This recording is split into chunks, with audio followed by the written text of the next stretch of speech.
Forum Réfugiés Cosy est une association qui est née en 1982, présente aujourd'hui sur 15 départements. C'est une association qui intervient sur le champ de l'asile. Aujourd'hui, on est là pour parler de l'intégration au travers des programmes que l'on appelle soit Accélère, soit PRIR, Programme Régional d'Intégration des Réfugiés. Il existe 10 programmes d'intégration, ça signifie qu'on est présent sur 10 départements, 5 départements en Occitanie et 5 départements en Auvergne-Rhône-Alpes. Comment se met en place un programme d'intégration?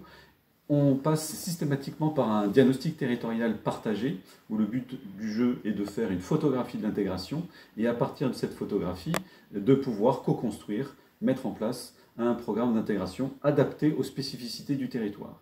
Ça signifie que, effectivement, tous nos programmes d'intégration sont semblables, puisqu'ils s'appuient sur un socle de principes identiques, mais également que nos 10 programmes d'intégration sont tous différents, puisqu'ils prennent en compte la spécificité territoriale.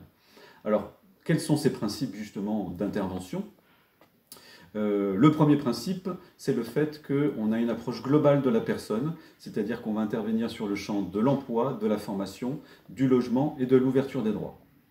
C'est un aspect important, puisque c'est ça qui va nous permettre de sécuriser et de rendre cohérent le parcours d'intégration de la personne.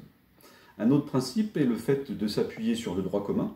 Le droit commun est largement pourvoyeur de solutions, et donc on va s'appuyer sur nos partenaires institutionnels, mais parfois également il est nécessaire de renforcer, de compléter le droit commun en mettant en place des projets, des actions de formation qui vont répondre spécifiquement à certains besoins de réfugiés que l'on accompagne.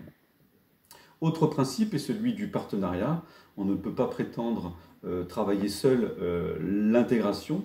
On travaille donc en partenariat, tant avec des institutionnels que des partenaires associatifs.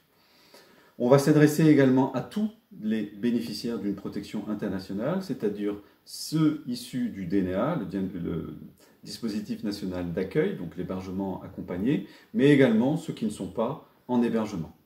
Et enfin, le dernier principe est le fait qu'on intervient sur 24 mois. L'intégration ne se décrète pas, c'est un processus, et le fait d'intervenir sur ces 24 mois nous permet, là encore, de sécuriser son parcours d'intégration en travaillant de manière assez approfondie l'enjeu du maintien dans le logement et le maintien dans l'emploi. L'année dernière, en 2019, nous avons accompagné près de 3000 ménages. Dans le cadre de mes missions, j'accompagne les usagers vers et dans le logement, c'est-à-dire que je travaille à la fois à l'accès et au maintien dans le logement, toujours en partenariat avec l'ensemble de mes collègues, parce qu'on peut difficilement dissocier emploi et logement. Le but, c'est de travailler leur autonomie à accéder à un logement, notamment par parfois le biais d'hébergement en intermédiation locative ou en ALT.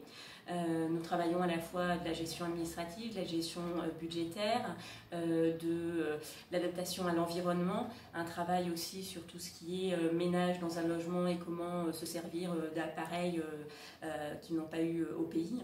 Nous travaillons aussi sur du maintien dans le logement, une fois que le logement est pérenne. Le but aussi, c'est de capter des logements, ce qui peut être une des difficultés pour le public que nous rencontrons. Et je rencontre régulièrement du coup les bailleurs privés et les bailleurs publics, et je mets en lien les usagers avec ceux-ci pour leur permettre une autonomie. Sur le volet emploi-formation du programme Accélère, comment travaillons-nous ? Nous co-construisons avec les réfugiés leurs projets professionnels. C'est le fil conducteur de notre accompagnement.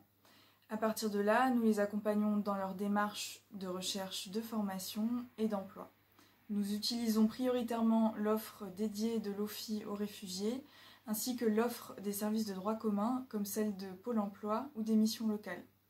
Lorsque cette offre de droit commun n'est pas suffisante ou n'est pas adaptée aux besoins des réfugiés, nous construisons des formations ad hoc, financées par des fonds de l'État, des collectivités territoriales ou des fonds privés, afin d'insérer durablement les réfugiés sur le marché du travail.